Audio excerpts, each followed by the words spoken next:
You asked, how to divide 10,100 by 2 using the long division method. 1 is too small. Use 10. 10 divided by 2 equals 5. 5 times 2 equals 10. 10 minus 10 equals 0. Bring down 1, making 1. 1 divided by 2 equals 0. 0 times 2 equals 0. 1 minus 0 equals 1. Bring down 0, making 10. 10 divided by 2 equals 5. 5 times 2 equals 10. 10 minus 10 equals 0. Bring down 0, making 0.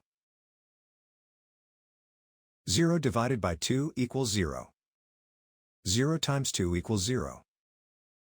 0 minus 0 equals 0.